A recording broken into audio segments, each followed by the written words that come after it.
Para mí un honor estar con Francisco Abajo Olivares, ya hemos tenido oportunidad de disertar en otros paneles, Compartir así alguna. que, y con esto disertante y en el Instituto de Derecho Laboral Colegio Abogado San Martín, vamos pensando los nuevos paradigmas, los cambios que se van suscitando, las nuevas reflexiones y repensar un poco a nosotros como operadores del derecho, cuál es nuestro rol o cuál es nuestra responsabilidad en un mundo que es presente, no inminente el futuro del trabajo o lo que está sucediendo. ¿Cómo debemos actuar?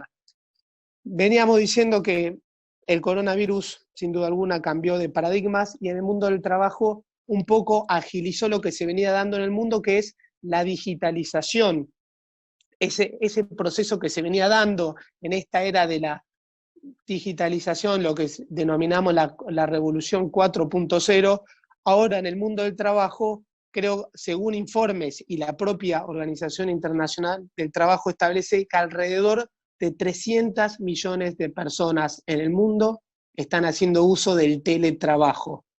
Teletrabajo que en realidad algunos denominamos home office, trabajo remoto o como queramos ponerle. La realidad es que en Argentina no está legislado el teletrabajo, el home office, no lo tenemos legislado.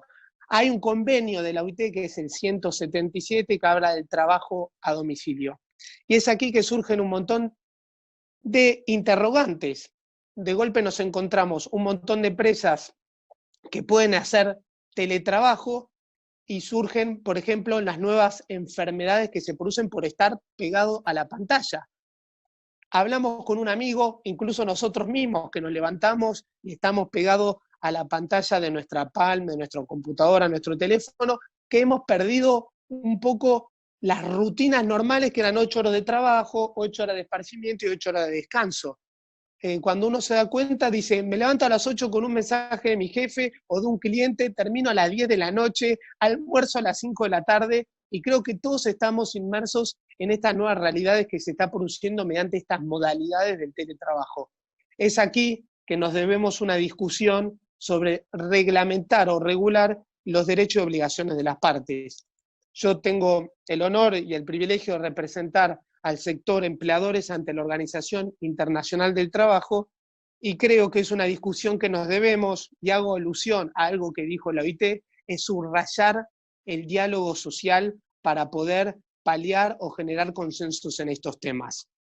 Es fundamental que todas las partes discutamos esto, el teletrabajo, qué derechos y obligaciones tiene la parte. Surge el derecho a la desconexión por parte del trabajador que está tal vez 9 horas en su casa y de golpe le dice el jefe que tiene que estar a las 19 horas en un Zoom con la pantalla prendida. ¿Tiene derecho a apagar la camarita?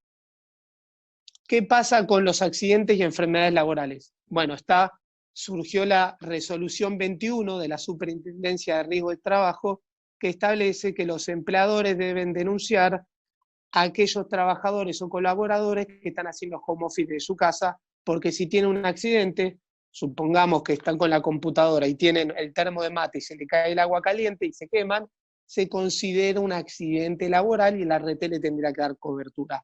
Ahora bien, también surgen las nuevas enfermedades que seguro Francisco después va a estar, el que es especialista en estos temas, dominando, pero lo que se llama el burnout digital, la gran acumulación de información y este estrés que nos produce y que está científicamente comprobado que al estar horas con mucha información, mucha comunicación, nos genera un estrés que realmente una saturación del cerebro, una quema, burnout, hay como una explosión en el cerebro.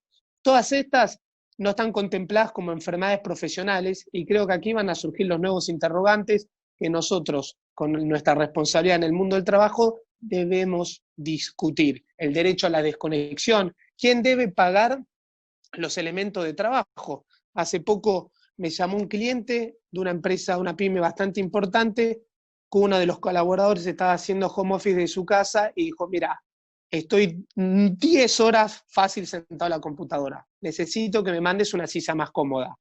Me llama la de Recursos Humanos y me dice, Andrés, ¿me corresponde darle una silla cómoda a esta chica? Le digo, mira, si bien no está legislado y no está regulado en nuestra querida ley de contrato de trabajo, que es de la década del 70, de 1974, Lo único que establece el DNU 297, aislamiento social y preventivo obligatorio con sus reglamentaciones, es que en el marco de la buena fe, solo habla de buena fe, las partes deben pactar el teletrabajo. Ahora, si es un elemento de trabajo la silla porque está supeditado a estar ante la pantalla, te corresponde dar la silla, le dije. Bueno, me dice, pero después que me la devuelva. Sí, por supuesto, porque es una herramienta de trabajo, no es para su bien personal.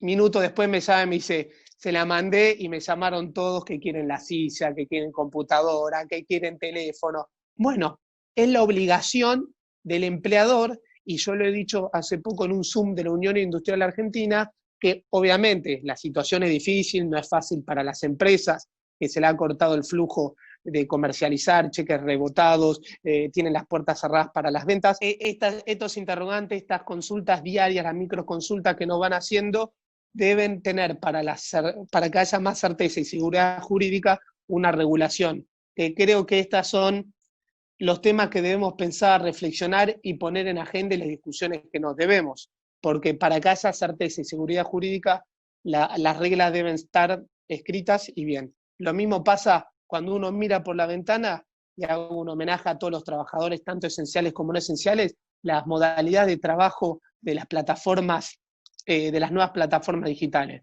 Rappi, Globo, Uber.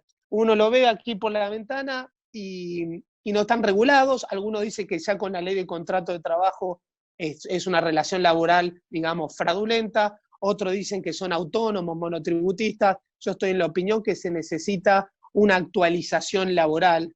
No me gusta hablar de reforma o flexibilización laboral porque denota un contenido negativo.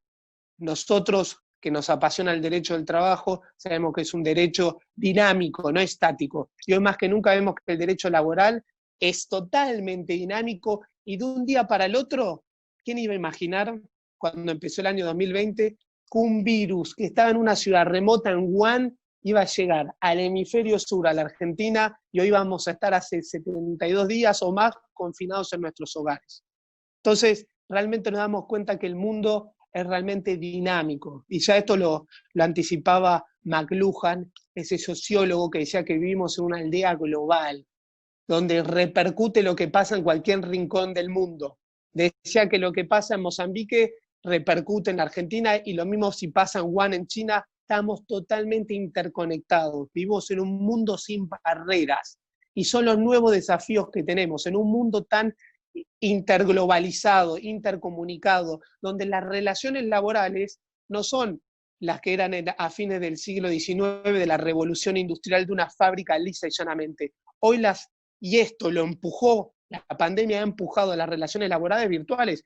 Tengo gente conocida que está trabajando con Estados Unidos, con Paraguay, con Finlandia, tradeando bienes y servicios. Entonces, no es algo de ficción de Julio Verne, de que vamos a estar en el teletrabajo y van a venir los Terminators y los robots. Es algo actual. Lo que estamos haciendo ahora es una suerte de teletrabajo porque estamos utilizando estas nuevas plataformas.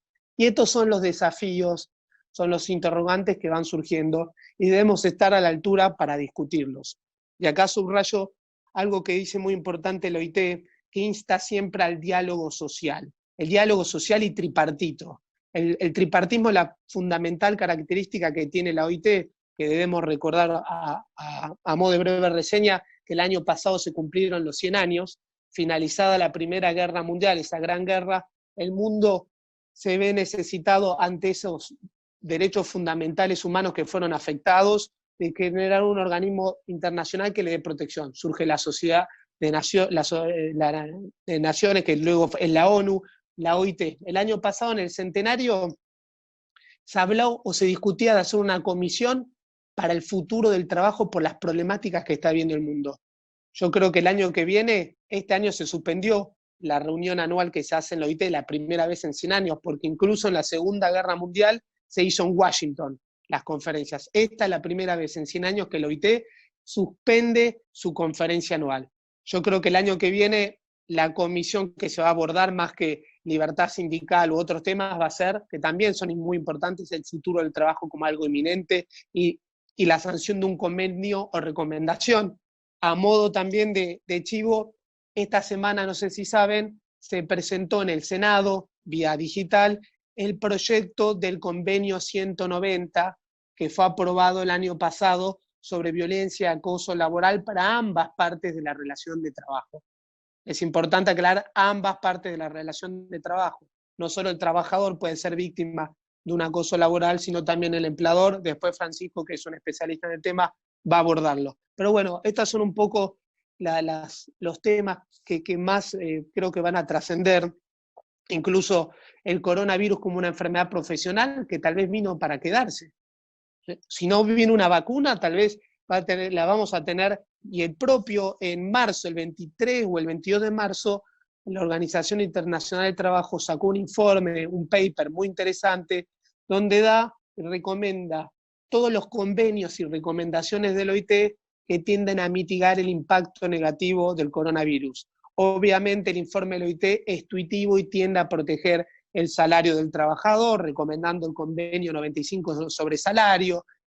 Sobre enfermedad profesional, la OIT estima y dice que el coronavirus en un marco laboral se debe considerar como enfermedad profesional. Ya fuese si uno la contrae si es un trabajador esencial y lo contrae en un hospital como un médico, o si es un colectivero y lo contrae llevando pasajeros. Entonces, la OIT dice que el coronavirus es una enfermedad profesional y ha inspirado a muchos países del mundo el informe del OIT para que sancionen nuevos decretos de necesidad urgencial o leyes que regulen ese tema. Creo que Colombia, Francia han tomado el modelo de la OIT, incluso Argentina, que es una posición que habla de una presunción de enfermedad. Hay unos temas que abordar que después luego lo va a abordar Francisco.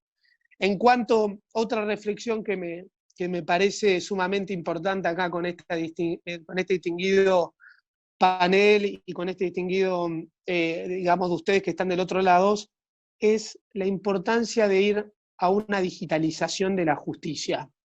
Y lo hemos visto en carne propia nosotros los abogados que litigamos, que no estamos preparadas la Argentina para que venga otra pandemia, porque muchos abogados y la justicia, que es un valor esencial, y yo me acuerdo cuando estudiábamos en Derecho, que en la primera clase a la introducción al derecho nos dijeron, hay un aforismo romano que dice, si la justicia es lenta no es justicia, y en estos tiempos, que la justicia es lenta y no vamos más, ¿es justicia? Entonces bueno, estos son un poco los interrogantes que surgen y que nos debemos preocupar y discutir.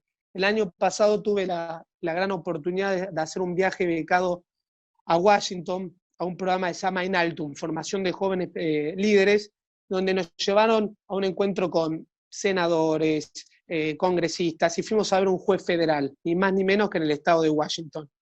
El doctor Peter Masit nos recibió en su juzgado federal. Yo me imaginaba que iba a ser un poco como Comodoro Pi, con 40.000 empleados, expedientes que se le caían, y solo tenía, y tiene, 4 empleados, 1 ad honorem, y cuando empezamos a hablar, y con mucho respeto, ya que es un juez federal que tenía temas que involucraban a funcionarios del Estado, me dijo, mira, todo esto estamos utilizando inteligencia artificial, Big Data, y hasta hay un sistema que más o menos te hace la sentencia. Lo único que tengo que dar es hacer en la firma.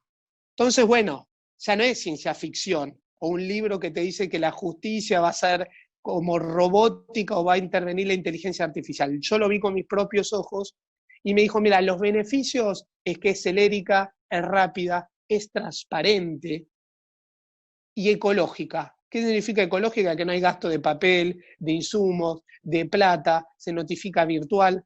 Bueno, yo creo que esto es un poco los desafíos que tenemos. Destaco también muchos jueces y funcionarios y todo lo que pueda hacer el Poder Judicial, incluso la doctora Eleonora Peliza, del Tribunal de Lanús, ha celebrado una audiencia virtual con las plataformas digitales, otros jueces de la Justicia Nacional lo mismo, y creo que es a estos lados donde apuntamos que debemos actualizarnos con esto que se llama Justicia 4.0, la tecnología vino para quedarse, y nosotros como actores de la sociedad debemos exigir o estar a la altura de las circunstancias para discutir estos temas. También hay otra verdad, vivimos en Argentina y hay sectores que están, digamos, en la marginalidad, hay muchos en el mundo del trabajo que no tienen la posibilidad de tener acceso a Wi-Fi, a Internet, y si queremos celebrar una audiencia de testigos con 2 trabajadores que viven en un barrio carenciado y no tienen Internet, tampoco lo podemos hacer. Entonces, hay como contradicciones, porque no vivimos lamentablemente en Suiza, vivimos en la Argentina, y ni pensar que hablamos de conectividad y conexión, como si fuera algo tan normal y común, y si uno va al Chaco o a la provincia de La Rioja, montón de sectores que no tienen ni Wi-Fi. Entonces, ni agua, no tienen ni agua potable. Entonces creo que también son los desafíos y las reflexiones, y debemos pensar hacia dónde queremos ir con el mundo. El año pasado, en la OIT, cuando le preguntaron a Guy Ryder, el director general de la OIT, cómo veía el futuro del trabajo en estos tiempos que van tan acelerados, que el mundo va tan rápido, y dijo, mira, yo no creo que el futuro del trabajo sea solo robótica. El futuro del trabajo para mí es donde haya menos trabajo infantil, más trabajo decente, y donde se empieza a hablar de empleo verde. No he escuchado en estos tiempos nadie que haya hablado de empleo verde, obviamente porque estamos en una situación muy difícil en el mundo y el país, pero creo que si hay algo positivo que nos ha dado el impacto del coronavirus es que se ha sacado el acelerador y vemos que los ríos están menos contaminados, las aguas más transparentes, incluso aparecen delfines en Venecia, los cielos que mucho más libres de contaminación. Incluso tenemos que pensar en el empleo verde y saludable, regular las conectividades para tener más tiempo en familia, más tiempo para poder disfrutar uno como ser humano, y en tanta digitalización y un mundo tan cibernético y tanto de la superficialidad, debemos reflexionar sobre la importancia del ser humano, que la centralidad la debe seguir teniendo siempre el ser humano, y no olvidémonos que no somos robots. Tal vez se pueda reemplazar el músculo humano por una máquina, pero lo que nunca se puede reemplazar es el corazón o las emociones. Y lo mismo pasa en la justicia. Entonces, todos estos temas son los que debemos pensar, reflexionar, repensar, y estoy seguro que vamos a sacar nuestras propias conclusiones. Y vuelvo a apelar, esta semana fue la Semana del Medio Ambiente, el mes del árbol, y celebramos y vemos cómo el mundo y animales que están en peligro de extinción vuelven a aflorar. Quiero recomendar, y cada vez que puedo lo hago, es la encíclica de Laudato Si, que se cumplieron 6 años hoy, de que nuestro Santo Padre, el Papa Francisco, daba esa encíclica maravillosa sobre el cuidado de nuestra casa en común. Y no habla solo de un cuidado verde, no es una encíclica ecológica o verde, habla también del cuidado de nosotros, las personas, y del trabajo, la importancia del trabajo y de mitigar las desigualdades que está viviendo el mundo. Es una responsabilidad que tenemos todos los que estamos comprometidos y tenemos la convicción de que el diálogo con todos los sectores, tanto de la gremial empresaria como trabajadores, estados, de las economías populares, que incluso el año pasado se hizo el primer sindicato de la economía informal, estemos dialogando con respeto, con fraternidad y solidaridad para poder tratar estos temas. Muchas gracias a Andrea Sosa, era compartir con ustedes, para no agotarlos en este sábado, que tenemos tal vez un poco también para descansar, sobre algunas reflexiones. Gracias a todos. Francisco, te cedo la palabra. Gracias, amigo, gracias. Bueno, recién lo habíamos presentado, excelente las frases tuyas, querido amigo, y ahora, bueno, vamos a presentar al doctor nuevamente, al doctor Francisco Javier Abajo Olivares, abogado laboralista, mediador, especialista en violencia y maltrato laboral, profesor de grado, posgrado, publicista. Te escuchamos, Francisco. Gracias por estar, muchas gracias a todos nuevamente, y escuchamos al doctor. Gracias, Andrea. Bueno, la verdad es que después de escuchar a Andrés, ha hecho un paneo perfecto sobre un poco qué es lo que nos está pasando, qué es lo que nos ha venido pasando. Y ha mencionado a Julio Verne, sí, en 1872 hablaba de la vuelta al mundo en 80 días y nosotros llevamos 80 días sin poder dar ninguna vuelta por el mundo. ¿Cómo cambia la cosa, no? Ha mencionado, por ejemplo, el tema en Estados Unidos, el tema de la inteligencia artificial, de cómo adaptar. Obviamente, yo creo que la pandemia, que el COVID-19, va a cambiar un montón de cosas.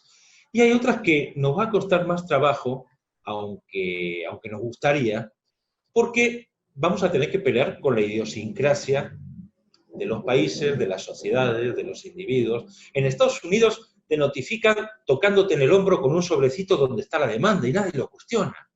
Intenta hacer eso acá. Eso sí, en medio de la pandemia estamos que si notificamos por WhatsApp, por Facebook, que es lo más falso que billete 3 pesos. ¿Cuántos perfiles falsos hay en Facebook? ¿Qué le vas a notificar por Facebook? Yo le creo un perfil y le notifico yo mismo. A ver, estamos todos desesperados buscando soluciones.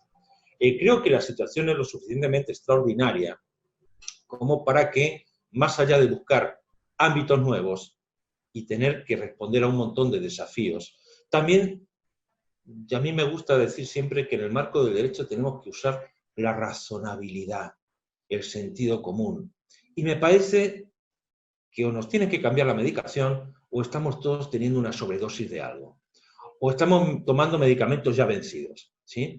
Porque nos hemos puesto todos muy tontos. Últimamente, más allá de estar peleados todos contra todos, parece que es una lucha entre pobres infelices que estamos metidos todos como hámsters en la misma jaula.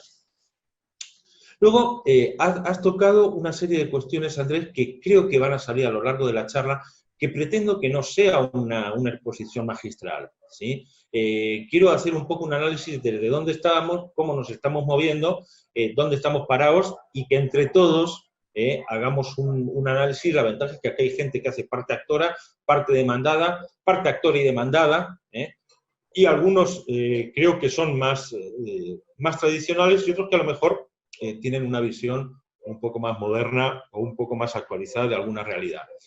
Sobre todo veo algunas caras muy jóvenes que han nacido ya en la época de la informática. Y si van a aprobar alguno de los proyectos de ley que están ahora mismo circulando por ahí sobre teletrabajo, mejor nos cortamos las venas y nos dedicamos a hacer otra cosa. Porque están planteando como si fuera teletrabajo cosas que son elementales para trabajar desde casa, que era lo que le decía a su cliente el otro día, Andrés. A ver, si esta chica está trabajando y me pide una silla, sí, se llama ergonomía y es una parte de los riesgos laborales, que en otras partes del mundo está mucho más avanzado y que acá, salvo algunas empresas, todavía sigue siendo prácticamente ciencia ficción. No hay más que ir a un tribunal, a un juzgado laboral, por ejemplo, de la ciudad de Buenos Aires, para darse cuenta que la ergonomía se debe escribir con H muda. Porque tienes la computadora encima de 4 expedientes para tener a una altura adecuada. El asiento, gracias que tiene 4 patas y no se le clava cuando se sienta un clavo en el traste. La luz funciona cuando quiere. En invierno se mueren de frío y en verano se matan de calor porque no tienen un aire acondicionado en condiciones. A ver, están en ámbitos... A ver, en ese ámbito no se puede habilitar una audiencia de testigos. No se podía habilitar una audiencia de testigos antes del coronavirus.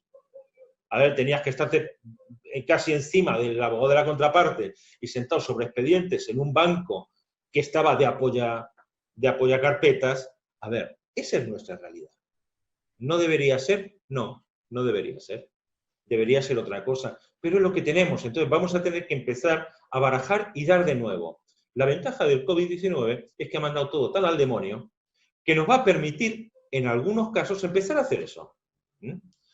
A lo mejor, por las buenas no lo hubiéramos hecho nunca. A lo mejor, por las malas no nos va a quedar más remedio. Y hablaba también, Andrés, del tema ese, cuando planteas el tema de las nuevas enfermedades, el tecnoestrés, el burnout digital, el derecho a la desconexión digital, algo de lo que se empezó a hablar fundamentalmente en España y Francia antes del coronavirus. Y que uno lo decía acá como diciendo, joder, qué avanzados que están. El tema de la desconexión digital ahora es algo cotidiano acá. El tema vinculado con violencia y acoso laboral, el tema del ciberacoso desde lo laboral. Hasta ahora normalmente hablábamos fundamentalmente del grooming o de ciberacoso de otro tipo. Bueno, ahora las técnicas de información y comunicación, las tecnologías de información y comunicación, se han convertido también en un mecanismo ideal para agravar algunas de estas formas de violencia y de maltrato. Pero vamos a ir un poco paso a paso, ¿sí? Habló también Andrés hace un momento de una ley de contrato de trabajo que evidentemente hay que actualizar. no sé si reformar, no sé cuál es la palabra adecuada. Pero chicos, seamos conscientes. Más allá de que la ley de contrato de trabajo era una ley de avanzada, porque en el año 74 está planteando cuestiones que muchas leyes laborales no plantean en muchos lugares del mundo. Lo cierto es que es una ley del 74, la mayoría de los convenios colectivos de trabajo son del 75, y en esa época había gente que ahora mismo está conectada, que no había nacido, y estaba en pie todavía el muro de Berlín. A ver, el mundo cambió. También eso nos va a obligar a sentarnos, sacarnos la careta y empezar a hacer funcionar la materia gris para ver qué planteamos de avanzada, de ir hacia adelante. No se trata de que una reforma sea una pérdida de derechos. Se trata de que una reforma sea una adecuación de los derechos sin perder a la realidad cotidiana. Yo en esto siempre pongo un ejemplo. La vida me ha puesto en el camino de ser abogado de algunos empleados, por ejemplo, de la TV pública. ¿Ustedes saben cómo se llama el tipo que sale, el notero que sale con el micrófono a la calle a tomar una nota? Auriconista. Y uno dice, ¿qué demonios es un auriconista? Bueno, la máquina, la cámara que llevaban y filmaban era marca Auricon, que era la única que existía. Cuando se hizo ese convenio, cuando salía un tipo a dar una nota, salía el tipo con el micrófono, el que llevaba la cámara, que eran tan pesadas que venían con trípodes de madera, el que llevaba los cables, el que manejaba toda esa maraña, el que conducía la camioneta, y cuando tenían filmado la noticia, silbaban, le mandaban la batiseñal y venía el de la moto, retiraba el cartucho y lo llevaba a la emisora para que lo editaran. Hoy un tipo con un celular, con una cámara de alta definición, te está emitiendo en vivo. Yo creo que debe haber pocos convenios colectivos de trabajo que hayan cambiado tanto o que se encuentren tan desactualizados en cuanto a la realidad. Están condenados a sentarse, estamos todos, porque eso nos va a tocar fundamentalmente a los abogados, sentarnos para ver cuáles van a ser las nuevas reglas de juego. Bueno, hecho esta pequeña introducción, a ver, y por eso digo que mi idea era que fuera un poco un intercambio de ideas entre todos nosotros. Tenemos que partir necesariamente del DNU 297 del 2020. El ASPO, aislamiento social preventivo y obligatorio, o el quédate en casa y no rompa la paciencia. Ok. Con lo cual tenemos ya de entrada dos tipos de trabajadores. Esto nos crea dos tipos de trabajadores claramente diferenciados. Por un lado, los que se tienen que quedar en casa, que se pueden contagiar, y los que están excluidos con actividad esencial, como queramos llamarlo, que van a salir. De esos que van a salir a laburar, tampoco son los mismos todos. Tenemos que en el mismo bloque, por decirlo de alguna manera, tanto del DNU como de la decisión administrativa de la 429 de jefatura de gabinete, que es muy heterogénea, estamos planteando, dentro de, por ejemplo, del primer gran bloque de personal esencial, personal de salud, que sin duda es personal esencial y de altísimo riesgo, porque los factores y los vectores de contagio son brutales. Fuerzas de seguridad, fuerzas armadas, actividad migratoria. Bueno, a ver, relativamente, una vez que se cerraron las fronteras, Servicio Meteorológico Nacional. A ver, no dudo que estén en el mismo grupo como actividad esencial, pero a la hora de plantear que es un factor de riesgo, no tiene nada que ver la actividad de un tipo que trabaje en el Servicio Meteorológico Nacional en un despacho mirando los reportes de los satélites a un tipo que está rodeado de gente que está contagiada hasta el caracú y que es de altísimo riesgo, tanto en cuanto a medidas de protección como al análisis que después se va a hacer de esta problemática. Con lo cual, acá ya nos va a presentar un primer enfoque, ¿sí?, que nos dejaría ver una especie de duda. Voy a compartir una pantalla.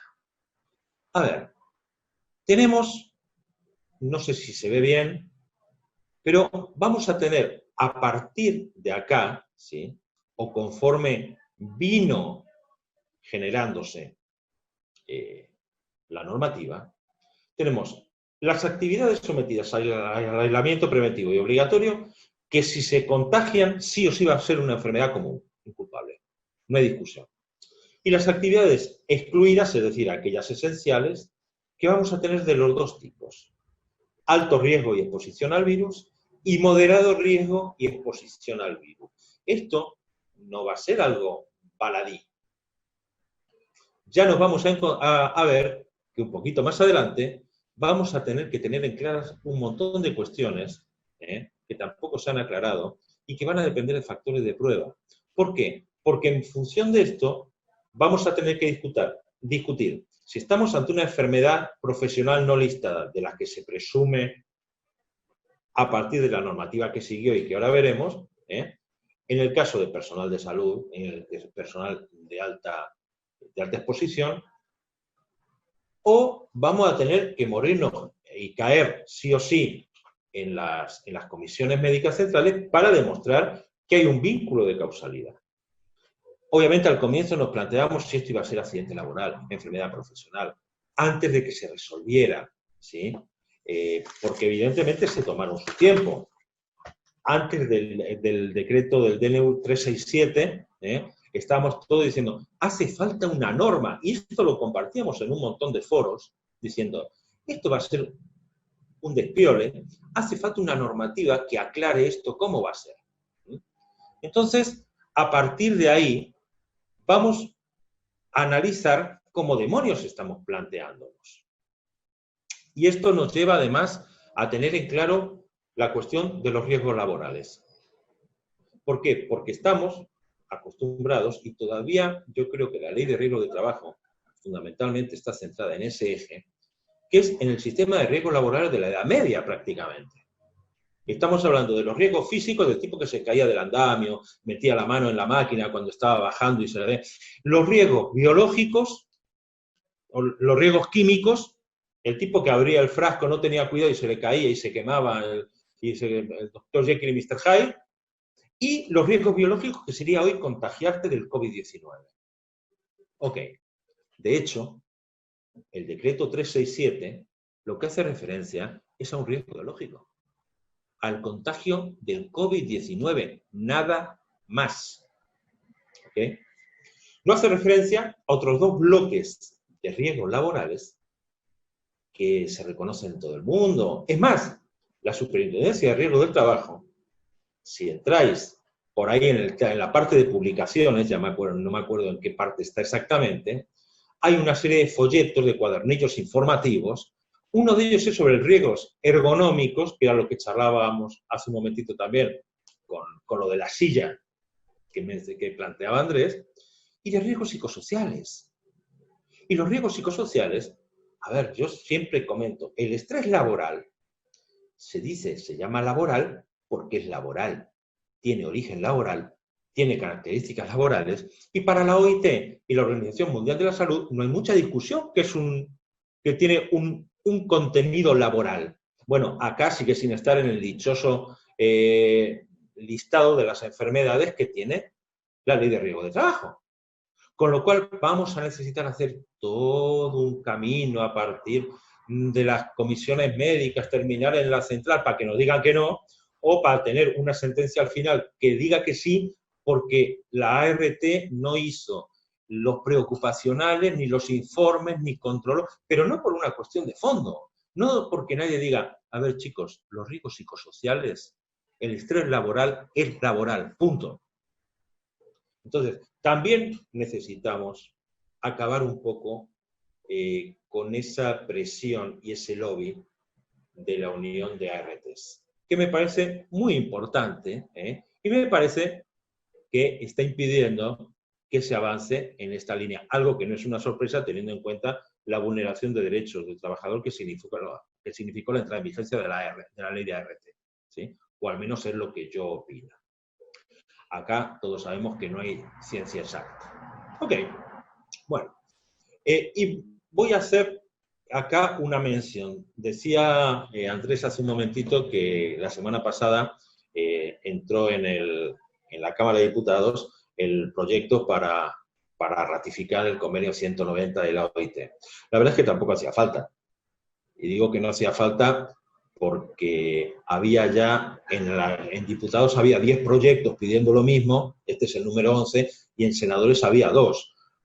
Y en el fondo, más allá de que cambie un poco las exposiciones de motivos, el contenido final es el mismo. Aprueben el maldito convenio. Tampoco, no discutan mucho, ya está bien. Ok, el gobierno ha metido el suyo, somos todos amigos. Junten todos y déjense de historias a ver quién se pone las jarreteras, quién dice, no, es que yo lo aprobé, A ver, si no me equivoco, el convenio 190 fue aprobado el 21 de junio. Bueno, el 26 de junio entró en diputados el primer proyecto. Con lo cual, a ver, déjense de estupideces. Si quieren aprobarlo, apruébenlo.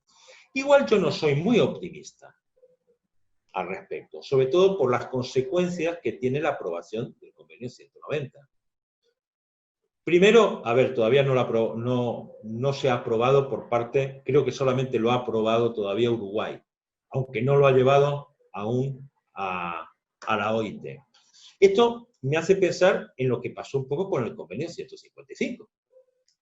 El convenio sobre seguridad y salud de los trabajadores, que nos viene ahora bárbaro con el tema del COVID-19, es del año 81.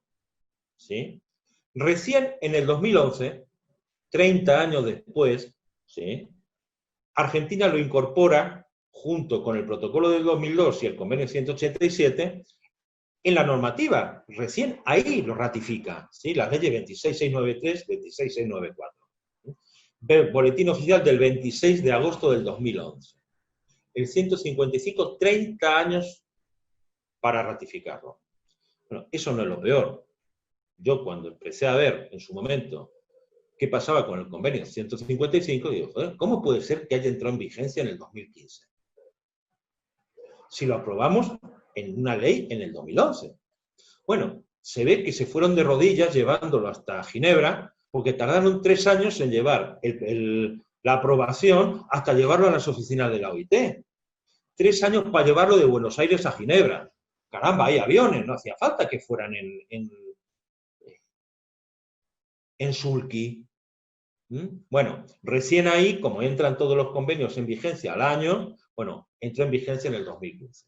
Entonces, a mí me da la impresión, y no es por generar o por ser malintencionado, pero me parece que el convenio 190 primero va a tener que entrar en vigencia una vez que lo hayan aprobado y ratificado y llevar la ratificación a Ginebra 2 países. Recién ahí empieza el juego. Y luego, de cada uno que lo ratifique, entra en vigencia a los 12 meses. Con lo cual, imaginemos que mañana llega Uruguay y lo deja. Pasado mañana lo aprueban acá en el Congreso y lo llevan inmediatamente. ¿Ok? Al año empieza a regir. Y es un convenio de la OIT. Y eso significa que vamos a tener que adaptar buena parte de nuestra legislación laboral a las pautas del convenio 190. Y me parece que para eso hay que sentarse a laburar en serio, con gente de todos los ámbitos que conozca de la problemática, por parte del empleador, por parte de los trabajadores, por parte de los sindicatos, que también es una parte importante.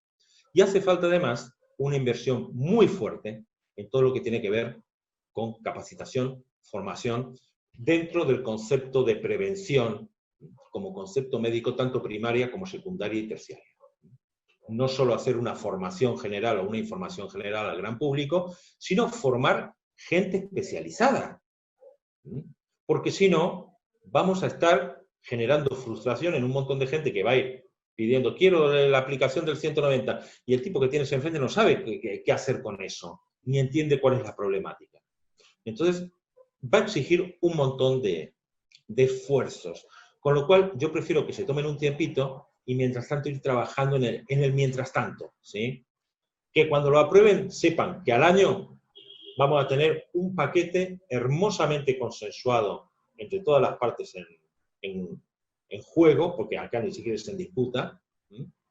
Para hacer algo coherente dentro del marco normativo argentino. Porque hasta ahora, en los últimos años, estamos teniendo un problema de técnica legislativa brutal. Hay muchas leyes que se promulgan y parece que están hablando de una isla y no se dan cuenta que es un archipiélago. O como el Monte San Michel, a ver, cuando baja la marea tienes un caminito que te lleva, está todo unido. Y acá hay muchas normativas que se han adoptado, hay muchas leyes que se han aprobado, que se olvidan que afectan a otro montón de normas. O que pueden verse afectadas por otro montón de normas. Entonces me parece que es también un buen momento, como decía hace un rato, como para barajar ideas de nuevo. Ok, sentémonos a trabajar en esto. Busquemos a gente de todos los ámbitos, algo que tiene que ver con el proceso de la negociación de reglamentos, algo que tiene que ver dentro del marco de la resolución de conflictos. Interesante, llamemos a todas las partes que puedan estar afectadas. Ok, hecho este pequeño análisis lateral, pero que creo que es interesante, es que el artículo 1 del protocolo del protocolo del año 2002, del convenio 155, definía como enfermedad profesional toda enfermedad contraída por la exposición a factores de riesgo que resulte de la actividad laboral. A ver, no nos deja mucho campo para la interpretación. Acá el concepto de enfermedad laboral, de enfermedad profesional, lo tenemos muy, muy, muy por la ley. Pero acá tenemos un convenio de la OIT, donde las definiciones son otras, ¿sí? Bueno. Seguimos caminando después de los primeros despioles que se nos están armando con el COVID-19 y la primera normativas, nos viene la que pareciera ser la respuesta a nuestros ruegos, ¿sí? Cuando en todos los foros estábamos diciendo hace falta una normativa específica que diga qué demonios pasa con el COVID-19, sobre todo con la gente de riesgo. Se promulga el decreto de necesidad y urgencia, el 367 del 2020. Ok. Se considera presuntivamente enfermedad de carácter profesional no listada. O sea, ni muy, muy, ni tan, tan. Una suerte de donde dije digo, digo, Diego. Una cosa muy rara. En los términos del apartado 2, inciso B, del artículo 6 de la Ley de Riesgo de Trabajo. ¿Ok? Bueno, o sea, se van a considerar enfermedad profesional las que en cada caso concreto la Comisión Médica Central determine como provocadas por causa directa e inmediata de la ejecución del trabajo, excluyendo la influencia de los factores atribuibles al trabajador. O sea, el trabajador me va a tener que demostrar, eventualmente, que se puso bien el barbijo, que le enseñaron bien cómo lavarse las manos y cómo utilizar los medios de protección. O ajenos al trabajo, es decir, que no se contagió en el subte o en el colectivo, mientras que iba o volvía. Ahí hay una cuestión medio compleja. Lo que sí dicen, bueno, en el mientras tanto, las ART no van a poder rechazar la cobertura de las contingencias previstas para todos los que tienen que ir a laburar, ¿sí? Luego trataremos al personal de salud de una manera especial. Pero el resto, si dicen, oiga, yo estoy en una actividad esencial y me contagié, bueno, le tienen que atender. Pero, eso sí, la determinación definitiva de si la patología es de carácter profesional o no, va a quedar a cargo de la Comisión Médica Central. Con lo cual, caemos de vuelta en la misma volteada y vamos a caer en lo que dice la norma, imprescindible y necesaria relación de causalidad directa e inmediata de la enfermedad con el trabajo, bla, bla, bla, bla, bla, bla, bla. Bueno, caramba. En un rapto de magnanimidad, la referida Comisión Médica Central podrá invertir la carga de la prueba algo muy perverso. Dice, en la relación de causalidad, cuando se constate la existencia de un número relevante de infectados por el COVID en las actividades realizadas en ese contexto y en un establecimiento determinado en el que tuvieran cercanía o posible contacto, o cuando se demuestren otros hechos reveladores de la probabilidad cierta de que el contagio haya sido en ocasión del cumplimiento de las tareas desempeñadas. A ver, ok, han sido muy generosos, ¿sí? Yo creo que tendrían, no que haber dicho, podrá. Yo creo que tendría que haber sido una inversión directa de la carga de la prueba. A ver, si yo estoy trabajando en un sector esencial donde me están demostrando que se están contagiando como moscas, no es que la Comisión Central podrá, porque aquí vamos a caer en una situación medio complicada. Hasta 60 días después de finalizada la pandemia, ahora los términos A, C y DC van a significar otra cosa. Ya no va a ser antes de Cristo y después de Cristo, va a ser antes del coronavirus y después del coronavirus. Bueno, cuando finalice, a los 60 días, hasta ese momento va a pagar el fondo fiduciario, con lo cual no van a poner plata de su bolsillo.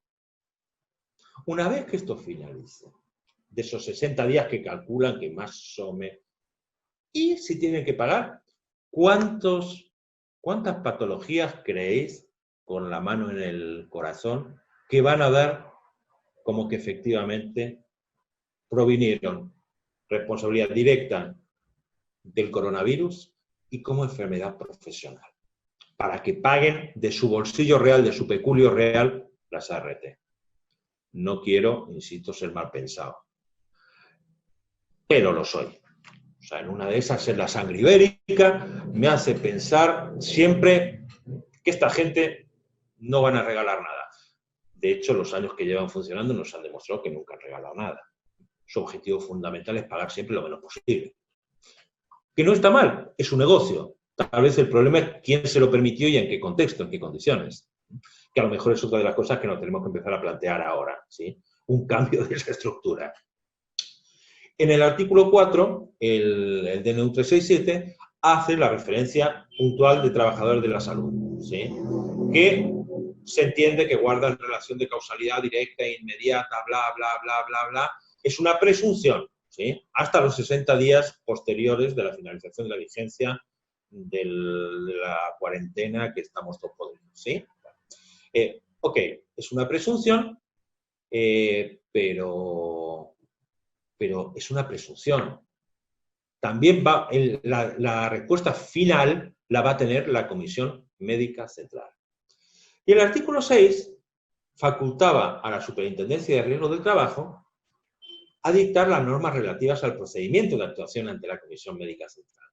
Es decir, le encargaron al zorro establecer cuáles eran las normas para entrar y salir del gallinero. Más o menos viene a ser lo mismo. Bueno, y durante mucho tiempo estuvo callado el zorro. Y el zorro habló. Y habló con la resolución 38 del 2020 de la Superintendencia de Riesgos de Trabajo, donde plantea una serie de cuestiones para llevar a cabo este procedimiento de reconocimiento ante la Comisión Médica Central. La primera es que hay que acreditar una serie de cosas ante la ART o el empleador autoasegurado. Con lo cual, acá ya estamos haciendo una división real, no legal, de tipo de trabajadores. Obviamente, si alguien está trabajando en negro, nos olvidamos, ¿sí? Con ese vamos a tener que enfundarnos el traje de ninja y empezar a pelear contra Dios y María Santísima, porque obviamente no vamos a poder ir acá. Pero tampoco van a poder ir los monotributistas, si no tienen ni ART ni empleado autoasegurado. Por ejemplo, tenemos los muchachos a los que mencionaba Andrés hace un rato, los de Globo, los de Rappi, todos esos están como monotributistas. O sea, son esenciales, ma non troppo. O sea, son esenciales para que nos traigan la pizza a casa y no tener que salir, pero eso sí, si se contagian, no van a poder acudir a este mecanismo, porque no van a tener ni la ART, porque no tienen un seguro iba a usar una mala palabra, mejor no, lo dejo que la penséis todos vosotros. Tienen un seguro de porquería, que además, en el caso de Rappi, se lo preparan en el mismo, le dan de alta el mismo día que ha tenido el siniestro. A ver, yo porque tengo un caso ahora, recientito. Al tipo le dan, ¿cómo? ¿Que te caíste? ¿Que se te hizo bolsa la moto? Sí, ¿y la pierna cómo está? ¿Y el pedido? ¿Y la moto? ¿Y Candela? Bueno, cuando ya le has dicho que la moto está fundida y Candela sigue esperando la pizza, entonces, dame bien tus datos. Y ahí mismo le dan de alta en un seguro de cuarta que le cubre ese día. Es una locura. Yo no lo podía creer. Di que tengo la documental de este muchacho. Bueno, salgo de ahí. Con lo cual ahí tenemos un problema. Tenemos el problema de los médicos. A ver, ¿cuántos médicos hay que la ley les hizo esenciales, los convirtió en esenciales y que están facturando? Monotributistas. Algunos más o menos razonables, otros un fraude de ley laboral como la Copa Pino, más allá de lo que diga nuestra excelentísima Corte Suprema de Justicia de la Nación. Con lo cual íbamos a tener un serio problema. Y digo vamos, porque nos va a tocar a nosotros afilar los cuchillos y salir a defender a lo que ahora nos están protegiendo. Contra una estructura que va a querer mirar para otro lado. Algo que además, y ahora lo charlaré, me preocupa mucho. Bueno, a ver, no quiero salirme de eje. Luego, afortunadamente, como está Enrique, me voy a acordar y no se me va a olvidar. Lo voy a utilizar de ayuda a memoria. A ver, ¿qué tiene que traer este muchacho o sus causahabientes? O sea, ya parten de la base de que el otro está golpeándole la puerta a San Pedro, como consecuencia del COVID-19. Estudio de diagnóstico de entidad sanitaria incluida en el Registro Federal de Establecimientos de Salud establecido por bla, bla, bla. O sea, tienes que tener el resultado positivo de COVID-19. Firmado claramente por profesional identificado y habilitado por la matrícula correspondiente. Lo cierto es que al día de 6 de abril había 106 laboratorios que analizaban las pruebas de diagnóstico en todo el país. Vas a tener que hacerte con el certificado que te diga que efectivamente fulanito se murió por el COVID-19 o que fulanito no se murió pero tiene el COVID-19. Supongamos que la gente lo consigue. Obviamente, en la ciudad de Buenos Aires, en Córdoba, en el Gran Rosario, en Santa Fe, lo van a conseguir sin problema.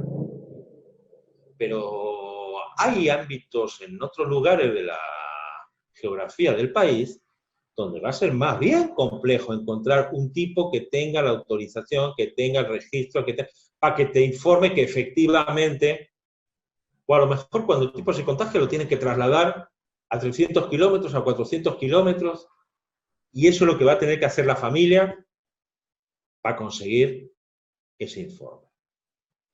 Segundo, mucho más divertido, descripción del puesto de trabajo, funciones, actividades, tareas habituales desarrolladas, así como las jornadas trabajadas durante la dispensa del aislamiento social, preventivo y obligatorio. O sea, primero, obviamente, tienes que trabajar en blanco, pero segundo, va a tener que estar trabajando las horas que decías que trabajabas, porque si no, si eso va a coincidir o no va a coincidir, al tipo lo tenían dado de alta media jornada.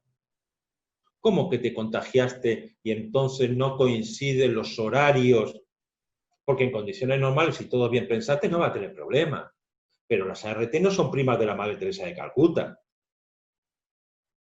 Y la Comisión Médica Central, lo que nos ha demostrado hasta ahora, es que la sobrina no reconocida. ¿Sí? A ver, ¿qué proporción de reclamos ante la Comisión Médica Central nos han dado bola?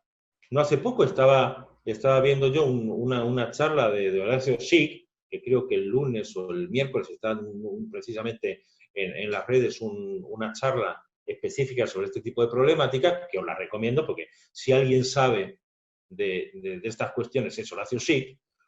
A ver, yo qué sé, ¿el 2% le han dado bola? Bueno, eso es lo que nos vamos a encontrar.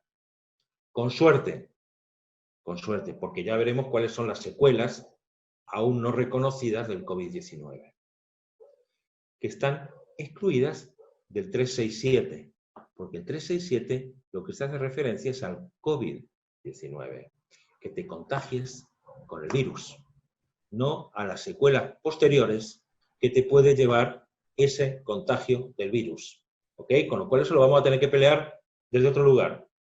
Yo desde ya siempre recomiendo empezar a bajaros todos los artículos de revistas médicas, de diarios, de vídeos de YouTube, de los médicos especializados, el infectólogo del no sé qué, el neumonólogo del otro. Juntad todo porque vamos a necesitar todo para intentar que cubran determinados problemas de salud. Continúo con esta maravillosa descripción de constancia de la dispensa otorgada por el empleador, menos mal que no era una dispensa papal, en los términos del artículo 6 del decreto de necesidad dictado a los efectos de la certificación de la afectación laboral al desempeño de actividades. A ver,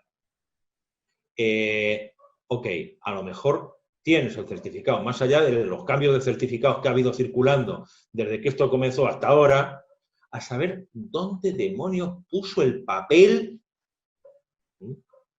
Y si luego vamos a tener que conseguirlo, y si está abierto o no el empleador, porque en una de esas, en el mientras tanto, cerró. Todo esto es para empezar el reclamo. Y lo tiene que llevar el enfermo, que no creo que el enfermo vaya con el bolsito debajo del brazo, porque para eso está internado, por lo general, o los deudos, ¿sí? Los causavientes, que tampoco les va a resultar muy fácil. Bien. Tiene que tener una serie de datos para identificar, etcétera, etcétera. Bueno, la resolución plantea cuál es el procedimiento a partir de ahí. Los plazos son cortos, con lo cual es más o menos razonable. Van a tener que responder y si no, bueno, luego tiene si dicen sí o no, que tiene que estar motivado. La ventaja, y me pareció interesante, es que el concepto del silencio administrativo, que normalmente siempre suele ser negativo, en este caso es positivo. Si no te dicen nada, se entiende que sí que es. Con lo cual, bueno, una buena. Algunas nos tenían que arreglar. Obviamente el escrito va con patrocinio letrado, etcétera, etcétera. Lo mismo con descripción del puesto de trabajo, bla, bla, bla, bla, bla. Historia clínica de la enfermedad, en el supuesto de haber recibido tratamiento médico asistencial por obra social o en prestadores públicos o privados. Ya vas a tener que ir buscando otro montón de cosas, cuando sería a lo mejor mucho más fácil que directamente de la Comisión Médica Central, digan, a ver, hospitales de COVID-19, ¿me lo mandas? No, vamos a seguir facilitándole la cosa al tipo que superó el COVID-19 o a los deudos del COVID-19. Constancia de alta médica y cualquier otra documentación que nos sirva para seguir peleándonos con él. No voy a entrar mucho más en este análisis porque os dejo a vosotros la depresión de agarrar la resolución 38 del 2020 y de la Superintendencia de Seguros y revisarla, echarle un vistazo y saber qué es lo que se nos viene. Entre otras cosas, pide, pero esto lo tiene que acompañar la ART, ¿sí? A ver, el procedimiento es, hay que incorporar, entre otras cosas, perdón, no es la ART, el traslado se le da a la ART tiene que responder en 5 días hábiles, denuncia de contingencia, estudio del diagnóstico emitido por la entidad sanitaria, la constancia de dispensa expresa otorgada por el empleador, será esa que le decía el empleador que tiene que denunciar qué empleados están afectados y por tanto están sujetos a la posibilidad de la ART. Bueno, supongamos que es un empleador más o menos ordenadito y que lo tiene. Historia clínica, informe del análisis del puesto de trabajo por el área de prevención de la ART o del empleador autoasegurado, donde conste profesional interviniente del análisis del puesto de trabajo, título habilitante, matrícula, bla, bla, bla, bla. Bueno, en caso de no ser presentado, se considera el no controvertido lo manifestado, ¿sí?, en el artículo 1, apartado 2 o en el 3.1. A ver, si no lo presentas, ajo y agua, ¿sí? Es verdad. Viene a ser verdad lo que se planteó en cuanto al análisis de puesto de trabajo. Luego está la Comisión Médica Central, que si no, después, bueno, en la apelación puedes ir al recurso directo ante el Tribunal de Alzada del Foro Laboral de la jurisdicción correspondiente. Estamos en la misma que estábamos antes, ¿sí? No hay mucha novedad. Con lo cual, esto es lo que nos vamos a tener que morfar en breve. Eso sí, en el artículo 18, por ejemplo, da una aclaración de qué se entiende por trabajadores de la salud. Me parece muy amplia, muy abarcativa. Es una de las pocas cosas que para mí me queda claro y que, evidentemente, bueno, nos deja un poquito más tranquilos para saber quién es quién. Con lo cual, acá, en realidad, nos van a tener peleando por volver otra vez a lo mismo de siempre. Vamos a reclamar la enfermedad profesional no listada. Vamos a ir a reclamarle al empleador porque es el empleador el que tenía que poner todos los medios para que yo no me contagie. Vamos a buscar la reparación integral en base a las pautas del Código Civil, que va a ser lo más probable, que mandemos eso y mandemos con todo el paquete de reclamos, total, después que se maten entre ellos. Eso además nos va a permitir hacer el reclamo de gente que no está en blanco o que no está. Va a ser más complicado lo del tema de los chicos de las apps, ¿sí? De Globo, va a ser mucho más complicado. Porque ahí tenemos que plantear, además, el tema del vínculo laboral, del reclamo laboral, de la relación laboral entre las partes. Con lo cual, se nos viene interesante. Pero como os decía, además, el decreto 367 habla del COVID-19. No habla de las secuelas. Y a aquellos que les interese, en el mes de abril, no recuerdo la fecha exacta, compartí en Facebook, en el perfil, en mi muro, una nota publicada por un diario portugués, por el diario El Observador. Me tomé el atrevimiento de hacer la traducción del portugués al castellano, y ahí está, sobre qué es lo que pasa después. Algo que ya se está empezando a ver. El otro día había una chica en un canal de televisión que contaba lo que se había recuperado y lo que le había quedado después. A ver, cicatrices en los pulmones, riesgo de ataques cardíacos, problemas cerebrales. Esas pueden ser algunas de las secuelas.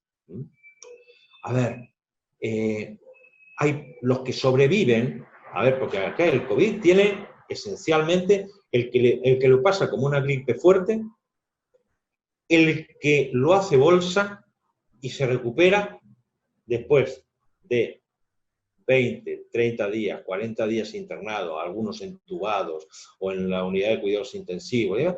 Y el que se lo lleva por delante, sobre todo como consecuencia de patologías previas, ¿sí? de comorbilidades.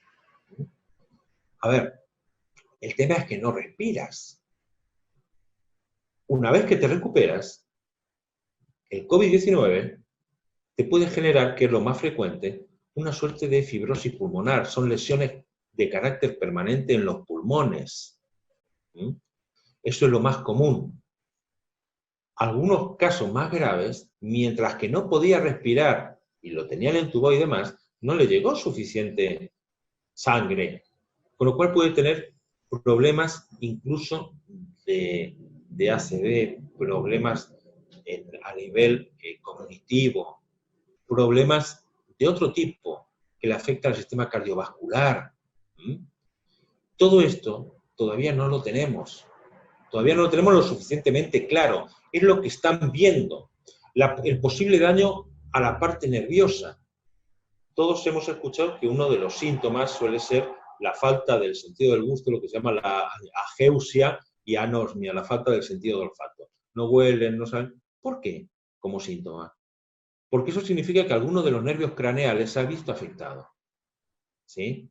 De hecho, por lo visto, el virus, el SARS-CoV-2, que genera el COVID-19, por lo visto es bastante aficionado a afectar a determinados receptores que tiene hasta el cerebro, los nervios periféricos y los músculos. Por lo tanto, también les puede afectar. Puede causar incluso parálisis, microinfartos cerebrales, porque te puede afectar por problemas de respiración, el cierre de algunos vasos sanguíneos, problemas de tipo neurológico, atrofias musculares. Hay algunas patologías que tienen que ver con el hecho de estar entubado, de estar en la unidad de cuidados intensivos, problema de tipo físico. A ver, no viene sencilla la mano. A todo esto, además, le vamos a sumar algo, y es que desde la Superintendencia de Riesgo de Trabajo, el gerente general publicó una disposición, la resolución 5 del 27 de marzo, donde se aprueba una serie de documentos que brindan recomendaciones a las actividades laborales que se encuentran exceptuadas del aislamiento.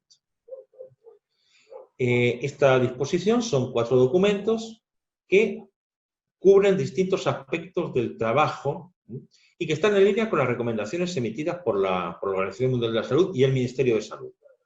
No nos olvidemos que acá toda la normativa dice que la responsabilidad, enmarcada en el artículo 75 de la Ley de Contratos de Trabajo, cae la responsabilidad de prevención cae en manos del empleador.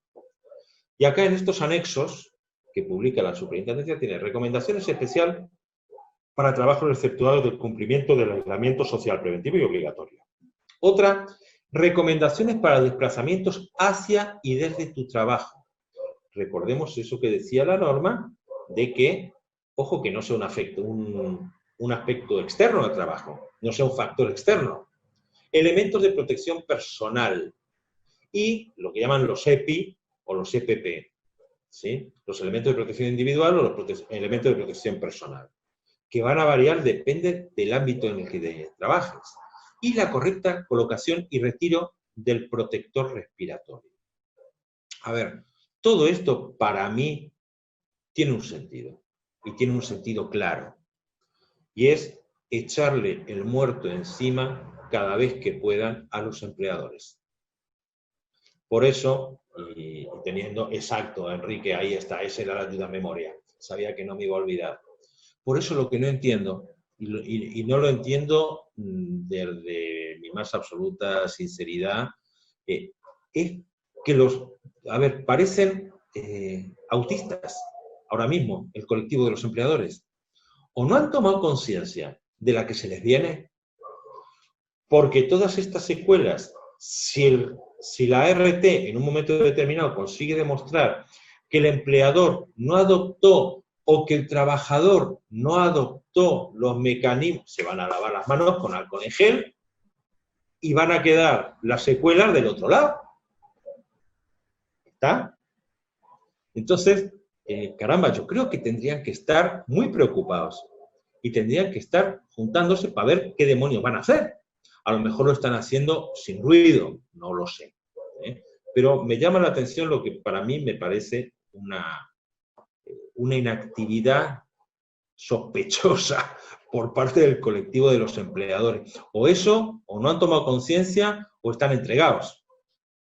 Están más preocupados de si abren mañana o no el negocio, cuando esto termine, si le va a quedar algo en pie, exacto, ¿verdad?, que en la que se les va a venir. Porque además, si finalmente la Comisión Médica Central determina que la patología de Carlitos no es de carácter laboral, las prestaciones que la ART tuvo que hacer, porque se lo exigía la ley, porque le dijo, de los que tienen que laburar porque son esenciales, sí o sí te tienes que hacer cargo. Luego veremos si es de carácter profesional o no. Ok, no es profesional. Las ART van a empezar a pasar el cobro del reintegro de las prestaciones a los empleadores. Y no sé aquí cuánto cuesta, pero hace poco yo también compartí por ahí en las redes un artículo que en Estados Unidos, por ejemplo, la atención de un tipo me parece que era, no sé si $30.000, una cosa así, desde que entraba hasta que salía vivo. Pues si se muere antes sale más barato el proceso de atención. Pero no te lleve las manos hacia la cabeza, Andrea, es verdad, es así. Es así, hay que ser políticamente incorrecto. Si somos todos políticamente No, sí, correctos, obvio, pero decimos es siempre... doloroso, es Claro doloroso. que es doloroso. Claro que, a ver, no solo es doloroso, es perverso. Es un sistema absolutamente perverso. Y nos vamos a ir dando cuenta de verdad cuando todo esto termine. Cuando venga, además, lo que ahora voy a empezar a hablar, que son las otras secuelas. Es decir, lo que tiene que ver con los riesgos psicológicos, con los factores psicosociales, que no solo van a afectar, pero sí fundamentalmente, al personal de salud. Y son esos aspectos que están relacionados con el contenido del trabajo, la realización, la forma de realización de la tarea y con los vínculos interpersonales. ¿Sí? A ver, estamos hablando, en definitiva, de estrés, de violencia laboral, en el término más amplio. Te digo porque estos son fundamentalmente 7 los riesgos psicosociales que en todo el mundo se abordan. El estrés laboral, la violencia laboral, intra y extra empresas, ¿sí? Tanto de carácter endógeno como exógeno. El mobbing o acoso psicológico en el trabajo, el acoso sexual en el trabajo, la inseguridad contractual, la conciliación familia-trabajo y el burnout o desgaste profesional que mencionaba hace un rato Andrés. A ver, todos nosotros hemos escuchado, y digo de cuando recién empezaba acá, pero estaba con toda la furia, por ejemplo, en Italia, los testimonios respecto de estas enfermeras que se suicidaban, ¿sí? Porque estaban desquiciados por el estrés, porque estaba saturado el sistema de salud, habían quedado contagiados, una de ellas, por ejemplo, una que trabajaba en el hospital de Monza y se ahorcó en el mismo hospital, una mujer de 34 años que era enfermera en terapia intensiva. Los compañeros decían, mira, no daba más, estaba desquiciada por el estrés, había quedado contagiada en el virus, temía haber contagiado a otros y agotada por el trabajo, por la carga, por la saturación horaria, el espectáculo terrible de la muerte alrededor, la llevaron al suicidio. También en esa época, a fines de marzo, estaba leyendo un diario español que se quejaban los médicos y las enfermeras, fundamentalmente. Bueno, allí fue donde se empezó a salir a las 8 de la noche a aplaudir al personal de salud, ¿sí? Pero donde primero se salió en España. Bueno, esas mismas que eran aplaudidas a las 8 de la noche, después cuando se tenían que ir a trabajar y tenían que dejar a sus hijos con alguien, no encontraban quien se quisiera quedar con ellos. ¿Por qué? Porque tenían miedo de, no, este nene va a estar con la madre, me va a contagiar. ¿Qué es lo que ha pasado aquí en algunos lugares que han pretendido que un médico o un enfermero se vaya del departamento, se vaya del edificio? En algunos otros países incluso le han pegado fuego a las casas, a la casa de las enfermeras. A ver, toda esta gente está recibiendo un doble mensaje que en algún momento va a quebrar. En algún momento le va a hacer un clic, le va a hacer un cortocircuito en la cabeza. Y es lógico. Gente que dice, a ver, soy personal de alto riesgo por lo que estoy haciendo, soy esencial, pero no me están dando los elementos de cuidado necesarios. Caramba. A ver, si yo estoy atendiendo todos los días enfermo, ¿por qué no me dan un barbijo N95 de protección de alta? No, me están dando un pañuelito, más o menos, como para que me cubra. Entonces, a ver, lo que dicen ahora, por ejemplo, de denuncia por contagio al médico, efectivamente, todo esto va a generar en breve una oleada de ataques de estrés, de síndrome de burnout, de crisis de angustia, de estrés postraumático, porque, a ver, acá todavía no están viviendo eso. Pero yo os pido que hagáis esa traspolación al personal de salud en Roma, o en Monza, o en Madrid, o en Nueva York, donde, por ejemplo, dentro del personal de salud, personal de limpieza, bueno, el tipo estaba acostumbrado a ir limpiando al lado de los quirófanos, pero los quirófanos él trabajaba cuando ya había terminado el periodo de operaciones. Ahora está limpiando entre bolsas negras llenas de fallecidos por el COVID-19. Para eso no nos han preparado, pero tampoco han preparado para eso al personal médico. El personal médico también, si alguien está interesado... y varios, perdón Francisco que te interrumpa, ¿no? Varios de los que están acá, están sus esposos, sus esposas, son médicos y lo están sufriendo, y uno habla con ellos, ¿no? Un poco esa bipolaridad de la sociedad, que en un momento lo aplauden y en otro momento el maltrato que reciben, ¿no? Exacto, es esa dualidad que llega un momento en que te tiene que afectar. Y eso que no están trabajando en los niveles de estrés que tienen cuando tienes 700 muertos por día. A ver, si acá están hasta las manos, imaginaos lo que tiene que ser trabajar en determinadas condiciones. Bueno, el personal médico tampoco está entrenado para eso. ¿Por qué? Porque, a ver, yo puedo estar entrenado para entubar a un tipo. Voy a entubar a un tipo y se me va a morir uno cada tanto, pero no entrar en el proceso del triage médico de la UCI, donde tengo 7 tipos y tengo que decidir cuál de los 7 vive, porque tengo un respirador. En algunos hospitales de Nueva York estaban utilizando un respirador para cada 2, por ejemplo. Entonces, también si alguien está interesado, también en las redes publiqué hace un tiempo, más o menos en la misma época, abril, calculo, la traducción de un artículo creo que era del New York Times, de una columnista que hablaba de la preocupación por la salud psicofísica de todo el personal de salud. ¿Por qué? Porque no están formados para eso. Para eso los únicos que pueden llegar a estar formados son los médicos militares en campaña. Para un tipo que se le está muriendo al lado, gente que está partida por la mitad y que tiene que decidir quién vive y quién muere en una décima de segundo. El otro día una colega de Córdoba, cuyo marido es médico, y es médico de terapia intensiva, nos contaba, dice, a ver, tiene que entubar y tiene ahí al paciente, tiene coronavirus. Mierda! Perdón por lo poco académico de la expresión. Entonces se tiene que vestir con el uniforme ese de astronauta, ¿sí? Se tiene que poner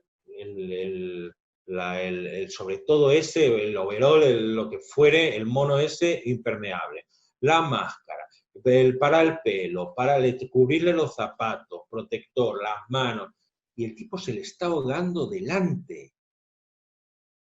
La carga de estrés de ese profesional que sabe que no puede hacer nada porque primero tiene que ponerse todo eso y no sabe si cuando termine de vestirse el astronauta, el otro se le va a morir o será muerto porque no ha llegado a tiempo. A ver, todo eso, ojalá que todas estas charlas queden en eso, en charlas. Ojalá que no nos toque. Porque si nos toca, nos vamos a tener que enfrentar con eso como abogados. Porque nosotros le vamos a tener que dar la respuesta a ellos. Porque van a venir a nosotros buscando que alguien le diga por qué le está pasando lo que le está pasando, por qué nadie le responde. Y eso nos va a tocar a todos nosotros. O por qué el empleador dice, pero si la ley decía que tenía que hacer frente la ART perdona, pero acaba de intervenir la Comisión Médica Central que nos acaba de hacer pito catalán a todos. ¿Sí? Que no me sorprende que sea un poco lo que ocurra. El problema que tenemos además con los riesgos psicosociales son las características de los factores de riesgo. Primero, porque se extienden en el tiempo y en el espacio. A ver, si yo me contagio hoy y se me pasa pasado mañana. Pero si a mí me agarra un estrés postraumático, me puede aparecer dentro de 6 meses, dentro de un año, o puede permanecer en el tiempo. uno de los casos que contaba en ese artículo del New York Times, que traduje y que subí a las redes, hablaba de un médico en un momento determinado que tiene que decidir si intuba a un tipo de 30 o a un paciente de 70 años. Bueno, agarra el manual, dice, a ver, el triage, se dan estas pautas, se dan estas características, tengo que intubar al de 35, se me muere el otro. El problema fue cuando ese médico llega un momento donde al que tienen que decidir si intuban o no intuban es a su padre de 70 años. Entonces es ahí cuando se le agarra los 7 males malayos, la chiripiorca, se le cruzan los cables, y es cuando se le genera el conflicto ético de si actuó bien cuando decidió intubar a uno y no al otro. Y esas son decisiones sobre la vida y la muerte que la tienen los médicos, la va a tener el personal de salud. Ninguno de nosotros la vamos a tener. Y esos son los problemas con los que además vamos a tener que lidiar nosotros, porque vamos a tener que saber entenderlos. Por eso yo digo desde ahora, ojalá que sea después material que tenemos en una carpeta que no vayamos a usar nunca. ¿Sí? Pero creo que nos van a venir bien. Fundamentalmente para poderle discutir al de enfrente. O para poder convencer al juez, que en definitiva es lo que queremos todos. Segundo, los riesgos psicosociales son difícilmente objetivables. Afectan a otros riesgos, porque en la medida que yo esté histérico, a ver, si yo estoy con un estrés de caballo, probablemente, o con un burnout de caballo, o una crisis de ansiedad, o lo que sea, me va a costar mucho más trabajo entubar a un tipo. Y probablemente si lo intubo, lo puedo intubar mal. Tiene poca cobertura legal, ya vemos que acá es como si tienes tos y te rasca la barriga, y a menudo es de una intervención muy complicada, muy difícil. Y además afectan otros factores externos, que tienen que ver con el entorno, con la biografía personal, con el contexto, con un montón de cuestiones que hay alrededor. ¿Sí? Todo esto afecta a derechos fundamentales del individuo, a la dignidad como persona, a la dignidad, al derecho a la integridad física y personal, no solo física, psicofísica. Ese derecho a una salud positiva, que va más allá de no tener enfermedad. ¿Okay? Todo esto si nos centramos, por ejemplo, en el personal de salud, ¿sí? Y estamos hablando de esas 3 figuras. Estrés, que ¿quién duda que van a estar estresados hasta el caracú? Yo no conozco a Claudia, pero personalmente creo, pero cuando Andrea mencionaba que había algunos con familia médicos, asentía con la cabeza. Así que me imagino que efectivamente estaba hablando, a ver, ¿cuál es el nivel de estrés que tiene su marido y cuál era el que tenía antes de que empezase la locura del coronavirus? Necesariamente tienen que cambiar, necesariamente tienen que estar afectados. Tema de violencia laboral, de mobbing, de acoso, inseguridad contractual. A ver, estamos en un momento donde no sabemos si mañana vamos a tener un lugar donde volver a trabajar. Imaginemos, esto se nos multiplica, ¿sí? Se potencia el solo. Conciliación de familia y trabajo. A ver, decía Andrés, hablábamos del tema del teletrabajo. Hoy conciliar familia y trabajo en un marco donde mucha gente está trabajando desde casa es complicado, es muy complicado. Hay algunos que podrán hacerlo en mejores condiciones, pero hay otros que se están volviendo locos. Y están volviendo locos a la familia, además.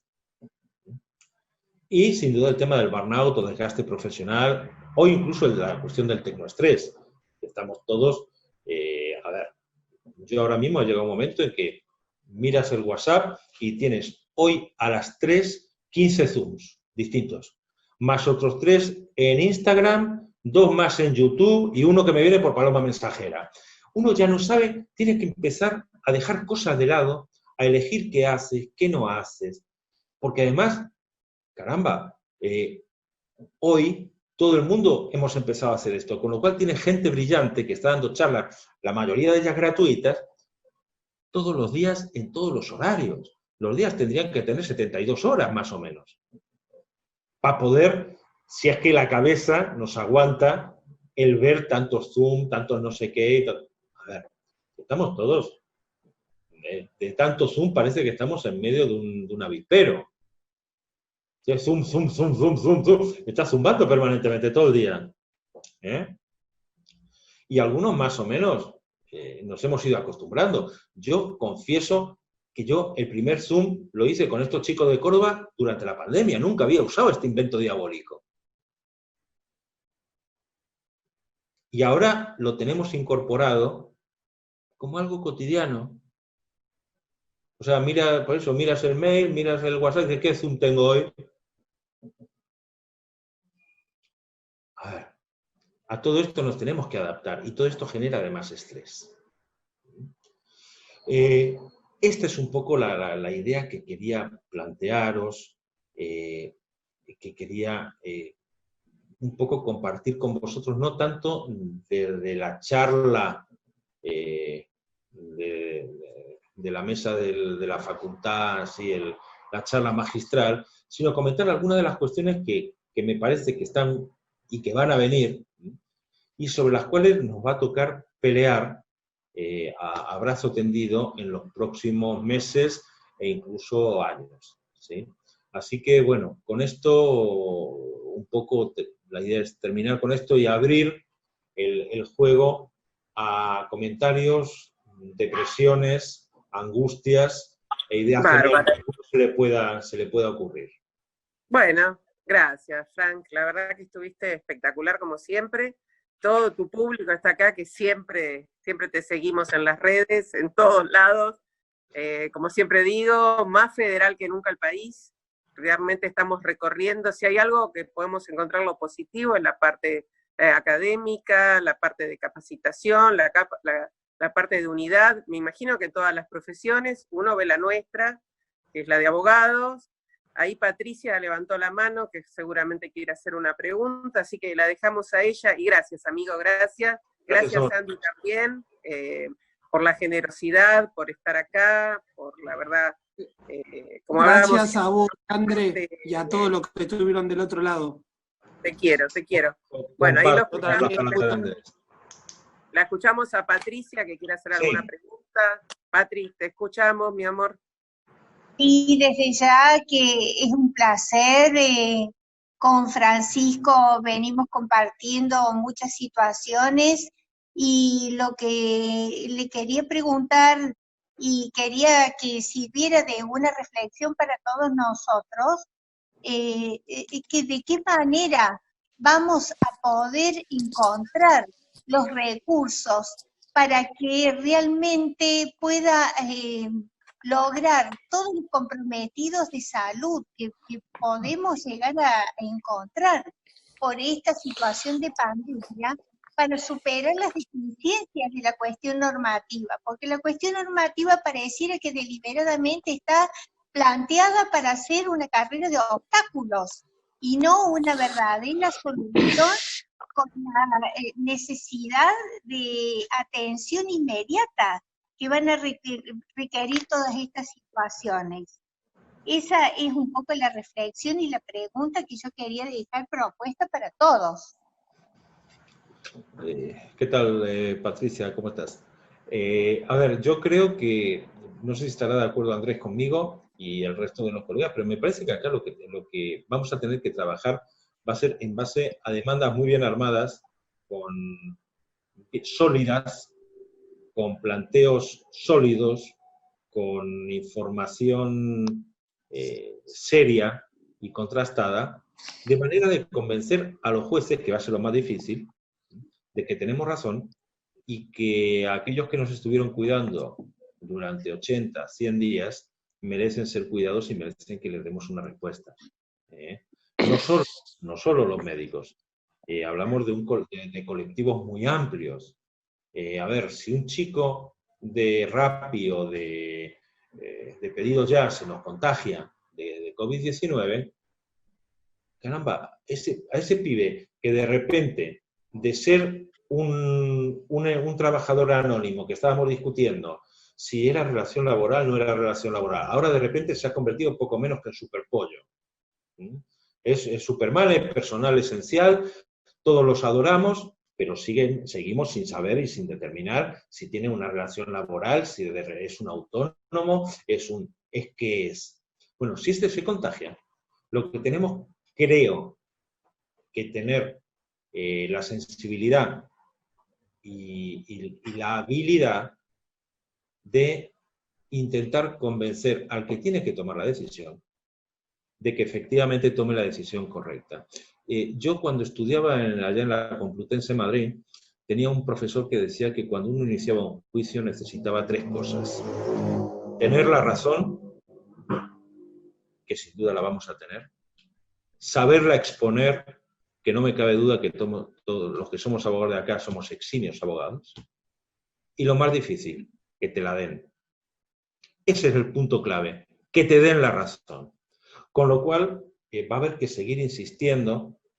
A ver, yo no creo, corrígeme también Andrés, yo no creo que la promulgación del DNU 367 haya sido casual.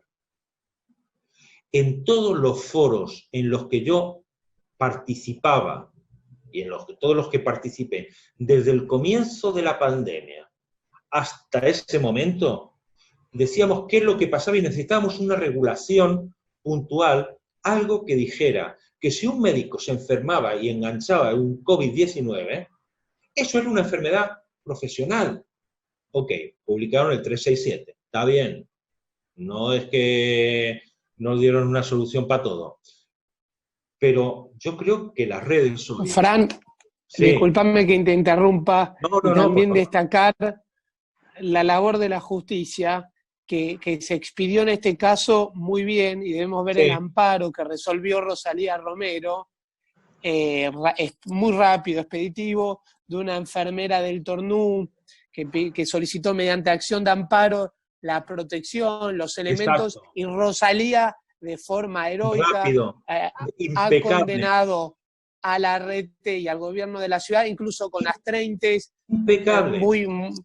Por eso, cuando tenemos funcionarios comprometidos con el derecho del trabajo, sin importar a qué sector representamos, hay que ver acá, yo digo siempre, la centralidad del trabajador y el humano, digamos. Estamos en tiempos difíciles para el mundo, para el país, y más a un trabajador esencial como es un médico, un enfermero, no darle cobertura de ART, están expuestos totalmente, es realmente un acto de inhumanidad, digamos. Sí, en la intervención... Pero bueno, hay que también así fue hay que destacar también la justicia que se ha aportado, ha actuado a las alturas de las circunstancias. Exacto, sí, bueno, esperemos que todos, una vez que eso ya se empezó a hacer público, porque hubo luego varias sentencias también en el mismo sentido y algunas presentaciones por la Asociación de Enfermeros, la Asociación de Médicos, en fin, empezó a correrse una vez. A ver, las redes hoy, inicias un amparo, te dicen que sí, algo que retomo una palabra que utilicé cuando comencé a charlar con vosotros, razonabilidad. Es razonable que te proteja. Es razonable que a un tipo que le estoy mandando al frente no lo mande con una onda, con un tirachinas. Lo tengo que mandar equipado. Entonces, y también quisiera, Fran, si me permitís aportar vos a hablar de razonabilidad, que ahora lo voy a incorporar digamos, a mis nuevas charlas, y también no olvidar que siempre también lo digo, que el artículo 62 y 63 de la vieja ley de contrato de trabajo habla que las partes deben actuar bajo el principio de buena fe, solidaridad y colaboración. Repito, buena fe, solidaridad y colaboración. Y esto no solo en el ámbito de los accidentes y enfermedades laborales, sino también en este marco de emergencia económica que vimos para las suspensiones, para la prohibición de despidos. Entonces, apelar en estos tiempos tan difíciles a la buena fe, que a veces la vemos tan distante. Totalmente. Yo creo que acá hay algunas preguntas, a ver, no sé si los que hicieron las preguntas, si lo quieren hacerlo ellos en particular, o voy haciendo algunas preguntas, porque la verdad que ya casi las 7 de la tarde, la verdad que es un poco de abuso hacia ustedes y hacia el público. Vamos a hacer... acostumbrados a que abusen ya de nosotros de esa manera. Che, lástima que no tenemos algo para unos sanguchitos o algo, porque si no estaríamos todos en un break comiendo algo, ¿no? Qué lástima. lo que extrañamos siempre son las galletitas de Betty. Estamos extrañando Ay, las galletitas qué de rico Betty. que es cuando vas ahí a San Martín, el tecito, la galletita, todo bárbaro. La verdad que sí. Bueno, preguntan, si los trabajadores dependientes exceptuados por el DNU, ¿la presunción abarcaría el contagio en el tramo in itinere, dado que la contingencia no es un accidente laboral?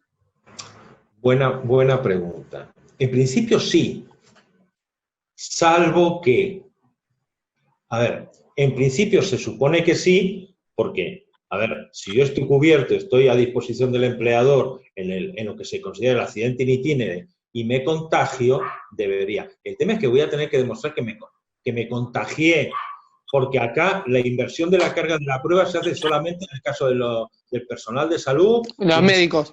Y según y cómo.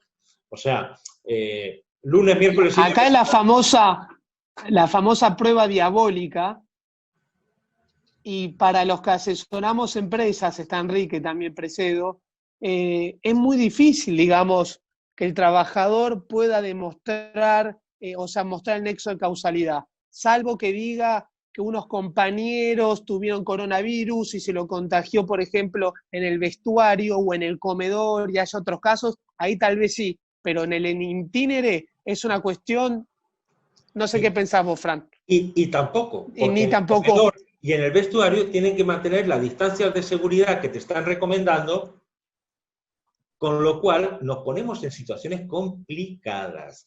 Y para el itinere, la propia Superintendencia de Riesgos, en esos documentos que yo decía que aprobó el gerente de la Superintendencia de Riesgos de Seguros, de Riesgo del Trabajo, habla de las medidas de cuidado que tienes que tener. Primero te dice que no uses el transporte público. Esa es la primera recomendación. Que vayas en bicicleta si no vives muy lejos. Textual, no me lo estoy inventando. Segundo, no, obliga a las empresas a pagarle los medios de transporte, remis, Uber. Y si viaja, por ejemplo, yo creo que estaban pensando en el subte en la ciudad de Buenos Aires, tenía que evitar la aglomeración de gente en los lugares en los que lo puede tomar. Perfecto, porque llegaron en el subte y dijeron, cerramos casi todas las estaciones y dejamos una solo para que se nos acumulen bien. Es decir, hay un montón de cosas que parecen que estaban jugando. A ver, los patitos estaban cada uno por su lado y jugaban a cosas distintas. Entonces, en lugar de ponerse, de sentarse todo y decir, a ver, si te estoy diciendo que no puedo acumular gente, no voy a hacer algo que me sirve justo para acumular gente, salvo que ese sea el objetivo. Abrir la puerta a que te diga, ¿y usted cómo viajaba?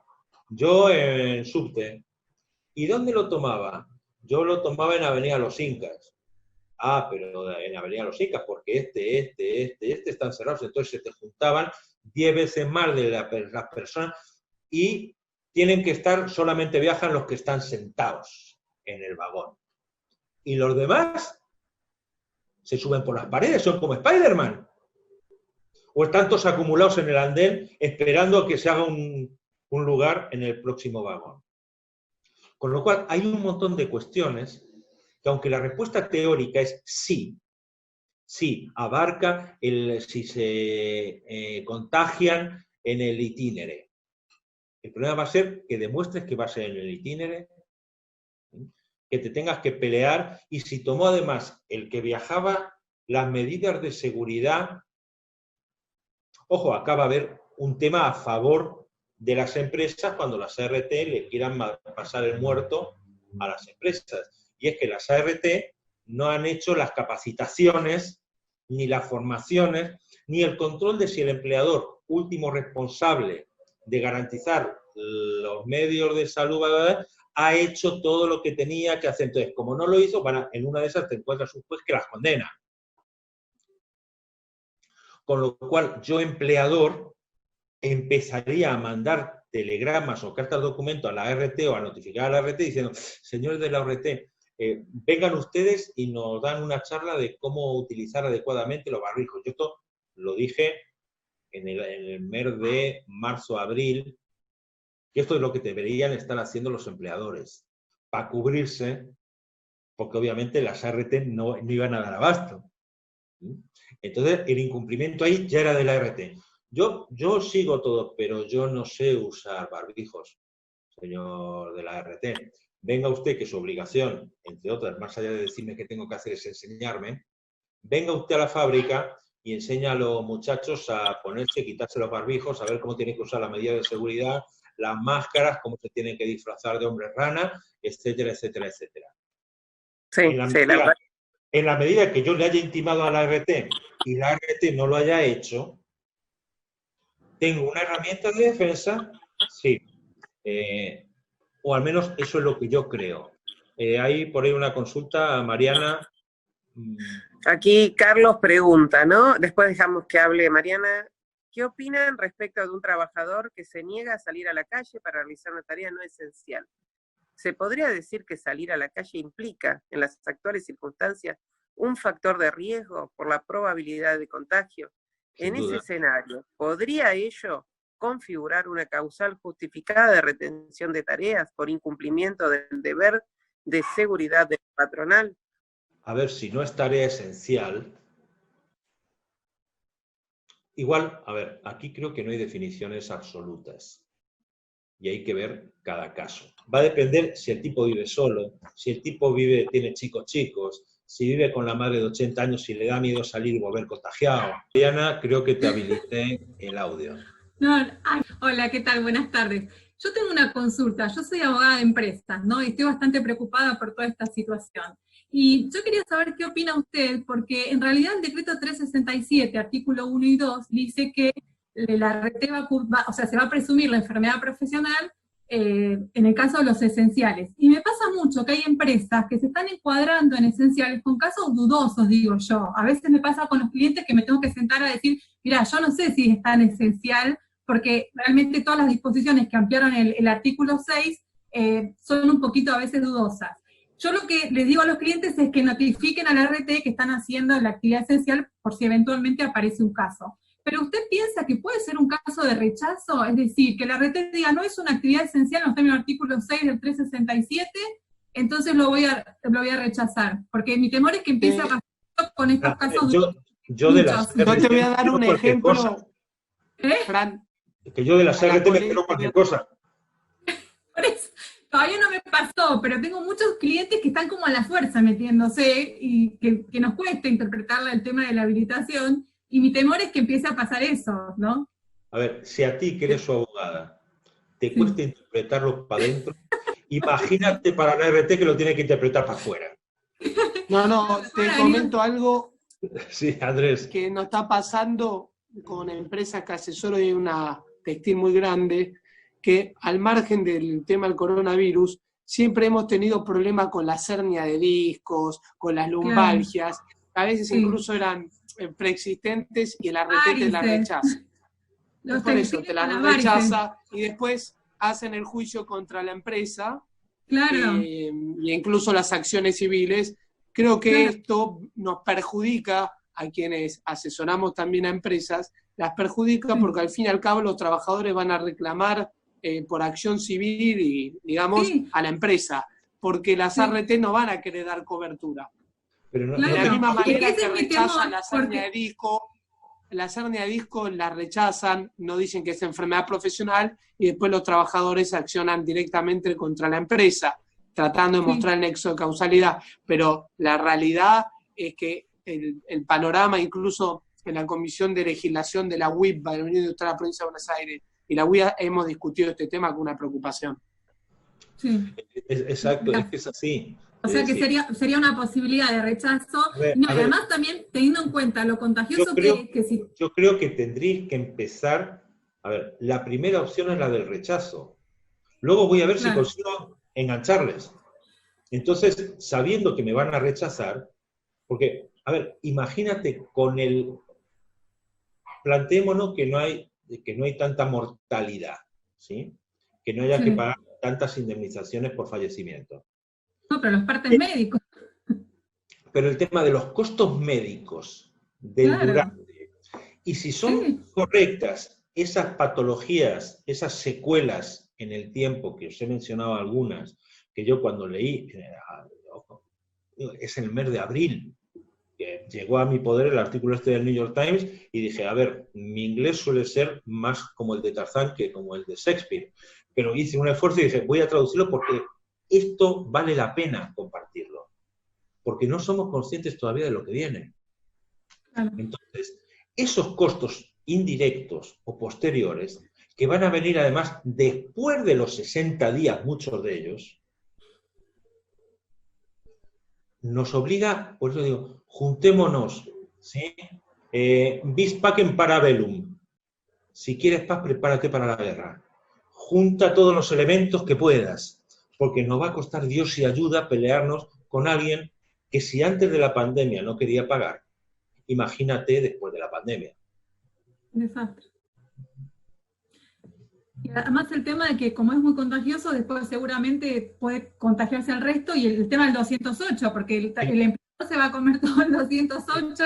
El tema es que es muy contagioso. No va a ser tanto el número de muertos, sino el número de contagiados, que hasta ahora acá son 4. Insisto, no tomamos conciencia que acá el número de muertos desde que empezó la pandemia era el número de muertos en Italia en un día. Es decir, hagamos esa proporción. Obviamente no todo es clase trabajadora, no todos son trabajadores, no todo le va a tocar a nuestro cliente, pero es un escenario posible, no tan delirante, que van a tener que tener en cuenta. Entonces yo tengo que partir de la base de que el que está enfrente no va a querer pagar. Ninguna compañía de seguros quiere pagar. O quiere pagar lo menos posible. Y en el caso de las ART, llevan demostrando, desde la ley de riesgo del trabajo, que, a ver, lo que comentaba ahora Andrés, el tema de las hernias, el tema de los... A ver, siempre han mirado para otro lado y se han hecho los estúpidos. Pues con las consecuencias y las patologías que van a tener derivadas del COVID-19, no creo que de repente hayan visto la luz y se produzca un cambio esencial en su alma. Van a querer seguir haciendo lo mismo que han hecho hasta ahora, pagar lo menos posible. Eso es lo que me parece. Gracias. Sí. Hola, sí, Andrea. Hola. Sí, Sandra, por justamente, favor, ¿cómo estás, Andrea? Mucho gusto, doctor, y excelente su charla, me gusta mucho. Le quiero consultar justamente el tema de las secuelas, porque yo estoy escuchando a los médicos, y los médicos hablan de problemas de corazón, por ejemplo, que a la gente posiblemente queden con cardiopatías. Ahí vamos a tener que ir por el derecho común, digamos. La ley de riesgo no nos va a servir, eso pregunto. Probablemente. No. A ver, el 367, a efectos de la ley de riesgo, habla de contagiarte del COVID-19. Claro. No te habla de las secuelas derivadas del COVID-19. Y que son graves porque hablan de que se agranda el corazón en el momento en que la persona va al respirador, no puede respirar normalmente, con lo cual hace mucho esfuerzo, aunque se salve, no estoy hablando de que se muera, pero que queden con una cardiopatía, con un corazón. Sí. A ver.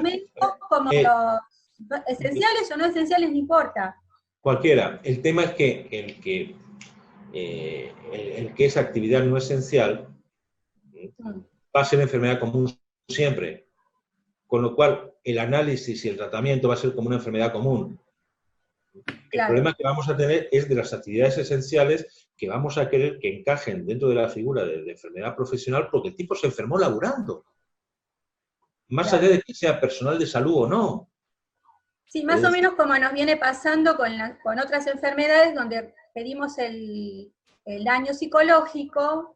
Porque, por ejemplo, yo tengo clientes, usted habla de las hernias, y le digo al doctor acá, yo hago parte actora, todavía nunca pude cobrar en comisión médica ninguna, porque la mayoría de los que tengo me tocan todas hernias o discales, a gente que sí tiene preexistencias, pero otros que no, y sin embargo es inculpable. Entonces, tengo una persona de 45 años operado de columna, que tiene graves problemas psicológicos, y yo tengo que reclamar todo, porque es una persona de 40 años con una columna operada, y es grave tanto el psicológico como el otro. Y si uno arregla por la parte, digamos, el daño físico, después le deja colgado esa otra parte, y capaz esa persona tenga que hacer tratamiento de por vida para estar por bien. eso Por eso yo creo que la mayoría de los casos lo vamos a tener que encuadrar dentro de la reclamación de la reparación del daño integral. Reparación integral del daño, Sí, sí. Y vamos a tener que demandar o solidariamente al empleador y a la RT, o al empleador y que el empleador luego le diga a la RT. Más allá de que esté bueno reclamarle a la RT y que la RT te diga, no, esto no es riesgo laboral. Listo, me voy al otro. Que se peleen, que se maten entre ellos. Todo va a depender de cada caso concreto. A ver, si tu empleador es el taller de cacho y es un pobre piojo que sabes que no le vas a cobrar nunca nada y no vas a arañarle, aunque le des vuelta, no le vas a sacar una moneda del bolsillo, voy a intentar ir contra la RT. Ahora, si tengo un empleador solvente, con todo lo... Bueno, pues a ver, con todo lo que el concepto solvente significa hoy. Que hoy puede estar y mañana no, y a lo mejor un pequeño empleador intenta mantener su negocio a flote y el otro se presenta en concurso y te arruinó el proyecto que tenías. ¿Sí? Entonces, a mí me pasó hace poco con un juicio donde tenía el reclamo inicial contra A, que era una pobre piojo que estaba puesto por B, que era el empleador directo, que a su vez formaba parte de una red de estaciones de servicio, de una petrolera. Digo, la petrolera, esta es mía. Oil Combustibles. Me quería cortar el cuello. O sea, hoy lo cierto es que te puede salir mal la jugada. Pero evidentemente, si sabes que tienes enfrente un empleador al que no le vas a sacar una moneda, tu estrategia tiene que ir por intentar enganchar a la RT como sea. Me parece. Por eso hay cosas que hay que ir viendo caso a caso.